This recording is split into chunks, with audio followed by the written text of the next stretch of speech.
seperti yang telah kita bahas, saudara-saudara, bahwa surat Galatia ini ditulis oleh Rasul Paulus, di mana karena dia melihat di Galatia ada beberapa gereja, dan tidak menyatakan secara eksplisit menunjukkan satu gereja, tapi gereja-gereja yang ada di Galatia, karena ada persoalan yang sangat penting, di mana Paulus melihat bagian atau segelompok orang ada yang menyampaikan Injil lain. Ya, sebenarnya itu bukan Injil, tapi mereka kalau TB memakai memutarbalikkan ya. Tapi kalau terjemahan lain bisa berarti artinya adalah uh, menyalahgunakan atau juga satu bahasa membelokkan Injil Kristus ya yang berbeda ya, di mana Injil yang disampaikan oleh Paulus adalah Injil Kristus, Injil yang menyelamatkan ya dengan hanya iman saja kepada Yesus Kristus. Nah, saudara-saudaraku, seperti yang telah kita bahas Rabu kemarin ya mengenai Injil itu, bahwa ada 4 form atau bentuk Injil ya yang sudah kita pernah bahas, yaitu Injil anugerah Allah, kasih karunia Allah, yaitu Injil Kristus ya, dan juga ada Injil kerajaan, kemudian juga ada yang Injil yang kekal, kemudian Injil yang lain. Nah, itu Injil lain yang kita bahas di dalam Galatia pasal 1. Saudara Bali, kita lihat di dalam ayat yang ke-7 ya, yang sebenarnya bukan Injil, hanya ada orang yang mengacaukan kamu dan yang bermaksud untuk memutarbalikkan Injil Kristus. Nah, ini yang ditentang habisan oleh Rasul Paulus, di mana dia mengingatkan jemaat-jemaat atau gereja-gereja yang ada di Galatia supaya mereka waspada, supaya mereka tidak menerima. Apalagi Paulus mengatakan ya, kalau saudara lihat di dalam ayat yang ke-8 ya, sekalipun kami atau seorang malaikat dari surga, dia memakai istilah kalau ya, seandainya kan, sekalipun ya, malaikat dari surga ya, memberitakan kepada kamu suatu Injil yang berbeda dengan Injil yang telah kami beritakan kepadamu, terkutuklah dia. Nah, kata terkutuk sini itu agak sedikit kata bahasa yang agak keras ya. Kutuk itu adalah tidak baik, ya kan? Tidak membawakan berkat kepada orang lain. Nah, saudara, kata kutuk memang di dalam perjanjian lama banyak sekali ayat mengatakan, ya, kalau kamu tidak taat ya kamu kutuk kan. Kalau kamu tidak mengikuti firman Tuhan ya kamu terkutuk. Nah, saudara-saudara, ini adalah perkataan yang cukup keras yang Paulus nyatakan kepada mereka ya. Terkutuklah. Apakah kita boleh mengutuk orang? Sebenarnya kita tidak boleh mengutuk, tapi kalau kamu tidak taat ya kamu yang akan terkutuk. Tentu akan dihukum oleh Tuhan sendiri, ya kan? Nah, Paulus ingin supaya gereja bukan hanya pada masa di Galatia, tapi ini juga bisa diaplikasikan kepada kita zaman sekarang, bahwa saudara, bahwa di tengah-tengah gereja seperti apa yang Tuhan Yesus telah sampaikan, bahwa akan datang penyesat ya, atau ajaran-ajaran yang salah atau ajaran-ajaran yang palsu. Ya, Yesus juga pernah mengatakan di Matius ya, bahwa anak manusia Yesus menebarkan benih yang baik, tetapi si jahat itu menebarkan benih yang buruk ya, yang jahat itu ya. Itulah yang disebut di Matius itu ilalang kan. Ilalang tumbuh di tengah-tengah gandum dan sulit untuk membedakan mana ilalang, mana gandum. Mereka tumbuh bersama. Nah, saudara, penggarap itu bilang, boleh nggak dicabut? Nah, Yesus mengatakan, jangan. Nanti kalau kamu cabut, tercabut juga gandum itu, tapi biarkanlah sampai akhir zaman, biar mereka tumbuh. Artinya Tuhan sepertinya mengizinkan itu ya terjadi ya, dan akan dipanen pada akhir zaman, akan dicabut itu, dilalang, akan dicabut dan dibawa untuk dibakar ya, dan gandum tentu akan ditaruh di tempatnya. Nah, saudaraku, jadi nyata sekali ya bahwa penyesatan itu akan terjadi. Nah, kalau yang konteks di Galatia ini memang ajaran palsu itu di mana Judaisme mau supaya orang Kristen non Yahudi supaya mereka harus mentaati hukum Taurat, harus disunat. Adalah mereka yang bukan orang Yahudi, ya, supaya itu adalah menyatakan syarat untuk keselamatan. Ya, tidak cukup percaya Yesus. Nah, tapi ini yang berbeda dengan Injil Paulus kan, bahwa Injil Kristus itu adalah percaya saja, ya, only by faith ya, not by work gitu ya. Kita diselamatkan. Oke. Nah, saudaraku yang saya kasih dalam Tuhan Yesus, mari kita lihat bagian yang lain lagi ya, adalah mengenai Paulus ya juga mencela orang-orang Kristen yang ada di Galatia. Kalau saudara loncat ke pasal yang ketiga, dia ada mengatakan itu, istilahnya orang Galatia yang bodoh, katanya ya. Ya, bodoh. Siapa yang telah mempersona kamu? Bukankah Yesus Kristus yang disalibkan itu telah dilukiskan dengan terang di depanmu? Nah, makanya seolah-olah mereka kok cepat kali kamu itu ya tadi apa nama itu? Kalau saudara lihat di dalam pasal yang ke-1 ya, kok kamu cepat sekali ya berubah gitu ya.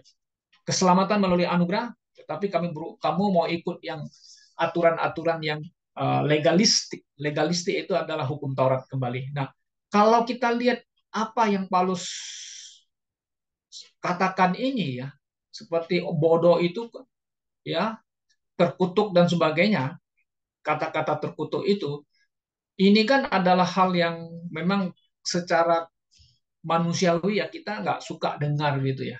Kalau ada orang mengatakan kamu terkutuk lah, nah, kamu bodoh lah ya. Ini kan satu kata yang tidak positif ya, maksudnya ya.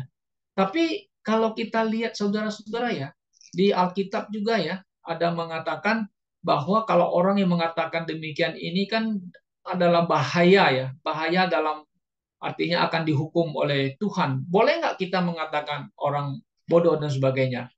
Ya, saudara. Kalau kata bodoh ini, saudara, kalau di Matius pasal yang ke-5 ayat 22, itu raka ya. Kalau kita katakan orang bodoh raka, wah ini kita dalam bahaya hukuman gitu loh. Nah, kalau kata raka itu artinya bahasa Ibrani itu kan empty, worthless, full, good for nothing. Nah, jadi seolah-olah wah, you akan dalam bahaya. Ya memang kalau di dalam dispensasi dispensasi PL ya you akan dalam bahaya gitu loh. Nah, apalagi di dalam tribulasi you menyebut orang bodoh, kurang ajar dan sebagainya, aduh dalam bahaya. Ya? Tapi dalam konteks di dalam anugerah keselamatan dan berita Injil Yesus Kristus, Paulus dia adalah seorang rasul, dia orang yang dipanggil Tuhan, dia yang mendapatkan banyak visi, penyataan-penyataan Tuhan Yesus, dan dia lihat banyak hal yang nggak benar di tengah-tengah gereja, ya kan? Nah, dia mengatakan ya, terkutuk dan bodoh dan sebagainya kepada orang-orang Kristen ya, supaya mereka bisa menyadari apa yang sedang terjadi ini banyak hal-hal yang penyimpangan-penyimpangan terjadi di dalam gereja tidak sesuai dengan ajaran daripada Rasul Paulus gitu, saudara. Nah, jadi Injil lain, Injil bukan Kristus itu sangat ditolak ya oleh Rasul Paulus sama sekali ya. Maka itu dia mengatakan orang yang memberitakan Injil beda dengan Paulus terkutuklah, dan juga mengatakan orang Galatia itu Kristen kamu begitu cepat berubah dari anugerah mau lakukan lagi hukum Taurat ya kamu bodoh gitu. saudara-saudara. Nah, kemudian kita loncat lihat ayat yang ke-11. Oke. Nah, kita lihat Paulus ini rasul Kristus ya. Nah, dia dalam apa? Dia adalah orang yang dipanggil oleh Tuhan bukan karena Paulus mau sendiri jadi rasul, tapi adalah kehendak Tuhan di mana dia dipilih menjadi rasul. Nah, saudara, kalau kita lihat di dalam ayat yang ke-11 ya, kita lihat ayat 11 mengatakan demikian. Sebab aku menegaskan kepadamu, saudara-saudara, bahwa Injil yang kuberitakan itu bukanlah Injil manusia. Ya, ia ingin menegaskan kembali ya, Injil yang dia beritakan itu adalah bukan dari manusia, kan? Kemudian ayat 12, karena aku bukan menerimanya dari manusia dan bukan manusia yang mengajarkannya kepadaku, tapi aku menerimanya oleh penyataan Yesus Kristus. Nah, jadi ingin tegaskan kembali, Injil yang kuberitakan itu bukan dari manusia, gitu loh. Tapi dari Tuhan Yesus. Artinya Yesus yang menyatakan diri kepada Petrus, makanya dialah yang memberitakan Injil Yesus Kristus, ya. Kemudian lagi coba kita lihat ayat 13, sebab kamu telah mendengar tentang hidupku. Nah, kita lihat. Jadi yang ayat yang ke-13 itu, saudara, kita akan lihat bahwa hidup Paulus yang dulu sebelum dia beritakan Injil. Nah, coba kita lihat ayat 13 tadi ya. Sebab kamu telah mendengar tentang hidupku dahulu dalam agama Yahudi, Yudaisme ya. Tanpa batas aku menganiaya jemaat Allah atau gereja Allah dan berusaha membinasakannya. Nah, ini Paulus ini luar biasa. Saudara bisa baca itu di Kisah Para Rasul ini bagaimana dia bertobat ya. Ya kan? Dia berkobar-kobar minta surat dari imam besar, punya hak otoritas, boleh nangkap siapa saja. Yang percaya Yesus, yang ikut Tuhan Yesus, punya hak untuk ditangkap. Wow. Anda bisa bayangkan dia punya otoritas surat loh. Bahkan pemerintah setempat pun tak berdaya kalau sudah turun suratnya dari imam besar agamanya. Nah, kalau kita lihat di Indonesia, saudara-saudara ya, pemerintahan juga tak berdaya ya. Kalau agama yang lain itu ya, mereka yang agama yang lain itu ya sudah turun tangan ya. Anda menghukum orang begitu ya, secara hukum tak berdaya. Nah, contohnya kan kasus Ahok ya, betul nggak? Kalau mereka sudah turun, wah, imam-imamnya turun, saudara. Waduh, mau apa lagi? Terpaksa harus dijatuhi hukuman menista agama, kan begitu. Nah, pemerintah pun tak berdaya, saudara ya. Bahkan presiden pun tak bisa apa-apa. Kalau mereka sudah turun, nah begitu hebat otoritasnya kalau mengenai imam-imam, apalagi di zamannya Paulus ya, imam-imam besar itu hebat. Bahkan mereka menangkap Yesus, kan pemerintahan Romawi juga tak berdaya. Oh, yuk sidanglah sesuai dengan agamamu, sesuai dengan ajaranmu. Dan mereka minta supaya Yesus dihukum mati. Loh, Pak Pilatus bilang, lu hukum sendiri. Oh, nggak mau katanya. Mereka mau supaya Pilatus yang menjatuhkannya. Akhirnya Pilatus tak berdaya, lalu cuci tangan. Aku tak berdosa kepada orang ini. Akhirnya Yesus dijatuhi hukuman mati, saudara. Nah, jadi kehidupan Rasul Paulus, ya, dia tidak malu, ya, dia mengakui dulu dia begini, ya kan? Dia menganiaya orang Kristen, menganiaya gereja Tuhan. Kan? Kemudian dia mengatakan lagi 14 latar belakang dia. Dan di dalam agama Yahudi, saudara perhatikan, aku jauh lebih maju dari banyak teman yang sebaya dengan aku di antara bangsaku sebagai orang yang sangat rajin memelihara adat istiadat nenek moyangku. Paulus ada yang mengatakan orang pendek, mungkin dia nggak tinggi, tapi dia cerdas. Dia kan dari Tarsus asalnya kan, belajar di Jerusalem. Nah, kalau orang Yahudi yang tinggal di perantauan bisa studi, bisa sekolah di sekolahnya para imam, waduh, orang-orang akan bangga ya, orang tua ya. Karena apa? Ya punya duit kan, bisa kirim anaknya sekolah ke sampai Yerusalem menjadi imam atau menjadi farisi. Wah, luar biasa. Nah, ini latar belakangnya. Jadi makanya saudara kalau kita lihat di Filipi mengatakan ya sumpahnya aku sudah lupakan apa itu yang sebuah aku banggakan ya karena Yesus Kristus ya. Nah, dia memperlihatkan kepada kita his background ya, kan gitu. Nah, kemudian apa yang katakan ayat yang ke-15. Tetapi waktu ia yang telah memilih aku sejak kandungan ibuku dan memanggil aku oleh kasih karunia-Nya.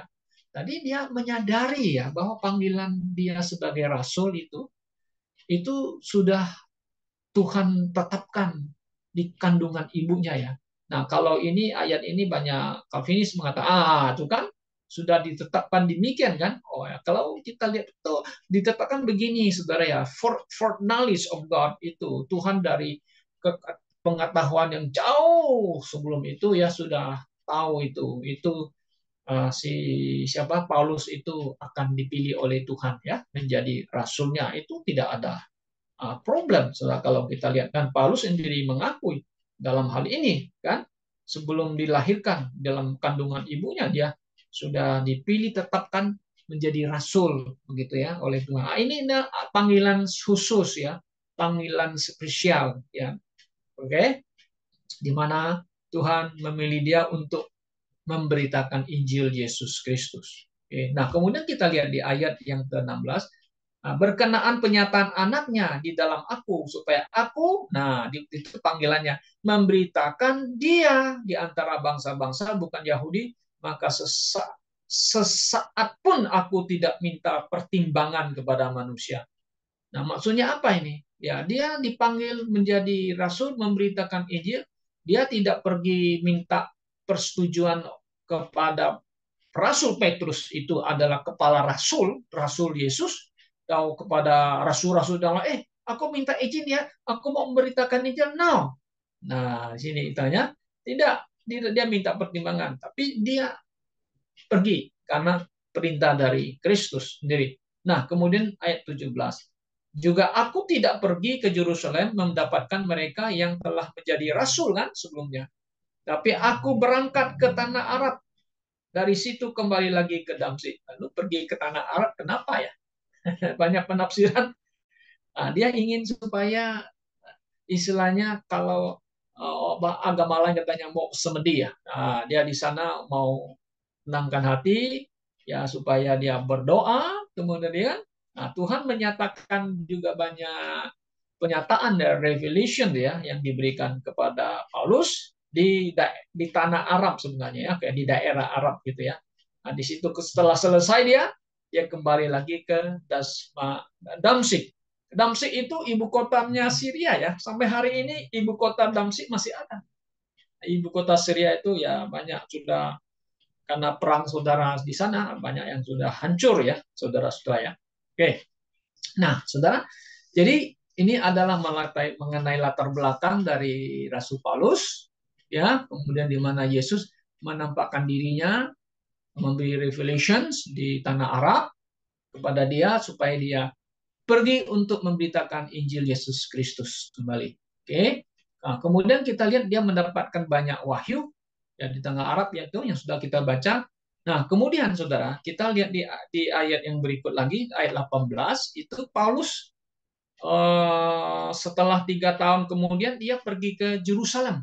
Nah, untuk apa dia pergi ke Yerusalem? Mari kita lihat. Oke, untuk mengunjungi Kefas. Oh, Kefas ya. Nah, Kefas itu siapa? Kefas ini adalah Peter. Peter adalah Petrus, ya, Simon Petrus. Dan aku menumpang 15 hari di rumahnya. Nah, kenapa dia mencari Petrus, Saudara? Ya, Petrus ini ya sebenarnya dia adalah the chief of the apostle, kita mengatakan. Ketua daripada para rasul Yesus Kristus. Oh iya, makanya dia orang yang penting di mana Paulus ingin bertemu ya bertemu dengan Petrus ya dia pergi ke Yerusalem. Oke. Nah, kemudian sampai di Yerusalem dia tidak melihat rasul-rasul yang lain. Kemudian dia mengatakan demikian di ayat 19. Tapi aku tidak melihat seorang pun dari rasul-rasul yang lain. Kemana mereka? Mungkin mereka pergi menginjil ya ke tempat lain ya, ke daerah lain ya. Nah, dia hanya bertemu dengan Yakobus. Siapa itu Yakobus? Saudara Tuhan Yesus. Nah, ini Yakobus saudara Tuhan Yesus adalah anaknya Yusuf ya dari Maria ya. Ya, jadi adiknya tirinya Yesus sendiri. Nah, kemudian apa yang kita lihat ayat 20? Di hadapan Allah kutegakkan apa yang kutulis kepadamu ini benar. Nah, Paulus mengatakan, apa yang saya alami, apa yang saya lihat, ini saya tuliskan. Gitu? Kepadamu itu benar, aku tidak berdusta. Nah, karena ada orang bilang, Paulus, lu banyak ngomong aja, banyak hal-hal yang bual-bual. Oh no, bilang. Dia selalu mengatakan, aku mengatakan yang sebenarnya. Oke. Nah, kemudian setelah itu ayat 21, kemudian aku pergi ke daerah Syria dan Kilikia, itu udah ke Asia, di luar Yerusalem, ya, di luar Yerusalem. Nah, kemudian tetapi rupaku ya tetap tidak dikenal oleh jemaat-jemaat Kristus di Yudea. Ya, selama dia ke Yerusalem, daerah Yerusalem itu daerah Yudea ya, saudara. Ada jemaat-jemaat, tapi mereka tidak mengenal Paulus ini siapa sebenarnya ya, tidak kenal. Tapi ke Asia di gereja-gereja Galatia lebih dikenal daripada di Yudea gitu. Nah, kemudian ayat 23.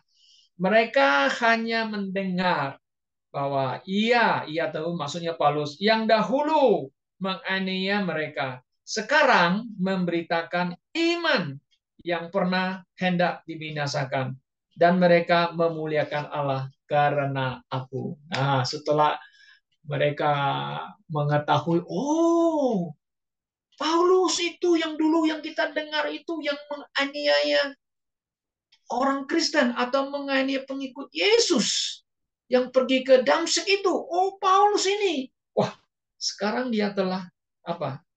Ya, memberitakan iman. Iman yang dulu yang pernah mau dibinasakan. Nah, kalau kita katakan iman di sini itu saudara-saudara, iman apa itu? Nah, preach the faith.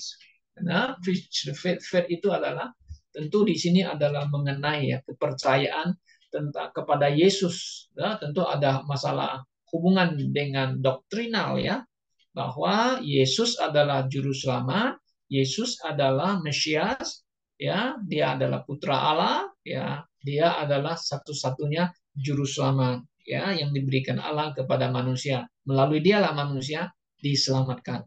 Itu yang dulu mau dihabiskan, mau di apa nama itu dibinasakan kita katakan sini ya. Sekarang dia memberitakan iman itu, loh, mengalami itu. Oke. Nah, saudara, nah, keberadaan Rasul Paulus, kalau kita lihat ya, sebagian orang sudah mengenal dia. Tetapi, saudara, bagi para rasul yang lain, banyak yang masih sangsi, masih belum begitu mengenal Yesus itu, mengenal Paulus itu lebih dalam lagi. Maka itu, saudara, kalau kita tidak mengenal orang dengan baik, maka ya kita tidak akan memiliki pandangan perseptik yang baik terhadap orang tersebut, kan begitu. Kita punya keraguan-raguan, kita punya sanksi kepada orang ini dan sebagainya ya. Nah, dalam kekristenan juga bisa terjadi begitu ya. Ini pendetanya dari mana ya? Sekolahnya di mana ya? Dia beritakan apa ya? Doktrinnya apa ya? Kan kita mulai bertanya-tanya begitu kan? Tapi ada bagus juga. Ya, kita ingin tanya, kita ingin tahu gitu. Oh, dia siapa? Kita mau dengar dia apa yang disampaikan, apa yang diajarkan. Oke? Nah, kemudian kita masuk ke pasal yang kedua.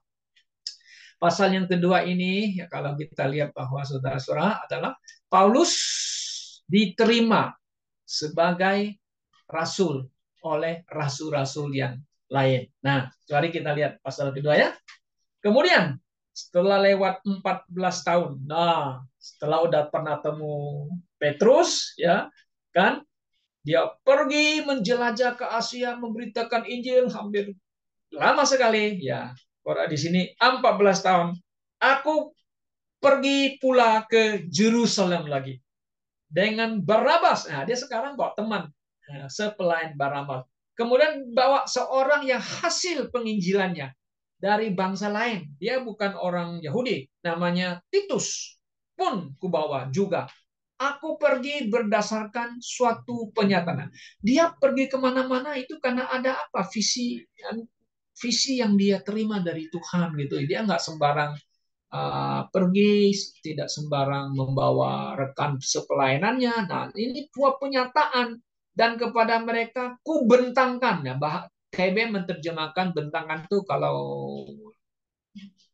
bahasa Inggris itu preach the gospel itu ya, dia preach gitu ya. Aku beritakan kepada bangsa-bangsa bukan Yahudi kok. Dia jelaskan itu kepada mereka tuh. Dalam percakapan tersendiri kepada mereka yang terpandang. Nah, ini yang terpandang siapa tuh? Rasul-rasul terpandang itu. Nah, dia kasih tahu, saya jelaskan, ini loh Injil yang aku beritakan kepada bangsa-bangsa ya, bukan Yahudi. Nah, kan?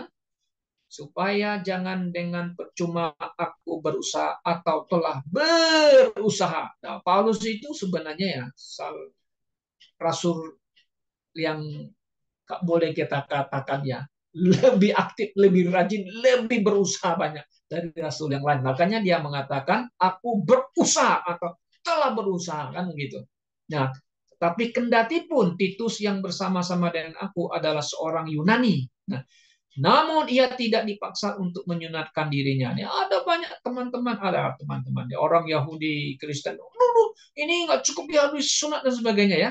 Nah, maka Paulus mengatakan di ayat 4, memang ada desakan dari saudara-saudara palsu, saudara palsu ya, yang menyusup masuk, yaitu mereka yang menyelundup ke dalam untuk menghadang kebebasan kita yang kita miliki dalam Kristus Yesus, supaya dengan jalan itu mereka dapat memperhambakan kita. Nah, maksudnya apa? Supaya tak lagi hukum Taurat. No, kita sudah bebas ya dalam Kristus. Kita tidak perlu lagi kan begitu. Nah, ayat 5. Tetapi sesat pun kami tidak mau mundur dan tunduk kepada mereka, agar perhatikan kebenaran Injil dapat tinggal tetap pada kamu ya. Kebenaran Injil harus ditegakkan loh, harus diberitakan ya, tidak boleh kompromis dengan apapun juga. Nah, ini yang kita pelajar saudara-saudara gereja lokal harus konsisten memberitakan Injil yang murni gitu. Injil Kristus. Kita kata Injil keselamatan. Selamatan apa? Bagaimana diselamatkan di dalam Injil Kristus? Anda hanya percaya saja. Kok simple? Kok mudah, Pak? Semudah itu. Enak aja kalian bisa masuk surga seenak itu. Kami ya setengah mati itu. Percaya ini, taat ini, menjalankan itu ini. Oh, ini baru seru kan begitu. Dalam artinya harus ada usaha. Kalian usaha nggak ada usaha, hanya percaya nggak ada usaha. Oh yes, mengatakan. Justru kita mengatakan Injil Kristus itulah kasih karunia yang anugerah demi anugerah. Anda tidak perlu berusaha. Tetapi kenapa orang maunya berusaha ya untuk masuk surga ya? Padahal dia tidak mungkin bisa berusaha masuk surga. Kenapa sulitnya? Nah, di sini sulitnya percaya saja. Heran kan, saudara? Kita beritakan Injil yang simple, the simplicity, ya, simply Christ atau Yesus yang begitu istilahnya simple ya, sederhana, tapi kok sulit untuk mau melakukannya, saudara-saudara. Nah, Tuhan Yesus adalah Tuhan yang sederhana, yes, dia datang dengan sederhana, menjadi manusia kan, mati di atas kayu salib untuk menanggung dosa manusia. Oke, nah itu yang Injil yang dibentangkan, saudara. Akhirnya apa? Rasul-rasul yang lain salamen, baru mau terima dia. Kalau saudara membaca lagi ya di ayat-ayat yang oke, kita lihat ayat 9 ya. Dan setelah melihat kasih karunia yang dianugerahkan kepadaku, Paulus bilang, maka Yakobus, siapa itu Yakobus? Tadi ada Yakobus itu saudaranya Yesus kah? Ya ayat yang ke-8 ayat ke-19 ya. Nah, di sini ada disebut namanya Yakobus ya. Memang ada beberapa nama Yakobus ya. Satu juga ada murid Yesus ya. Nah, sini Yakobus Kefas itu Peter dan Yohanes. Nah, Yohanes saudara James itu ya. Nah, yang dipandang sebagai sokok guru jemaat, orang penting. Orang-orang yang sangat penting dalam gereja berjabat tangan dengan aku dan dengan Barnabas sebagai tanda persekutuan. Puji Tuhan. Supaya kami pergi kepada orang-orang yang tidak bersunat dan mereka kepada orang yang bersunat. Hanya kami harus tetap mengingat orang-orang miskin dan memang itulah yang sungguh-sungguh kuusahakan melakukannya. Puji Tuhan. Akhirnya ini rasul-rasul yang lain itu yang katanya sokok guru. Sokok guru itu artinya the pillar ya, the pillar of the church ya. Orang yang sangat penting sekali saudara ya. Bayangkan mereka akhirnya mendengar penjelasan daripada Rasul Paulus dan mereka memberi salam dan menerimanya dalam persekutuan bahwa Anda kamu Rasul Kristus ya, kami kita Rasul Kristus. Oke, you pergi memberitakan Injil kepada orang-orang non Yahudi.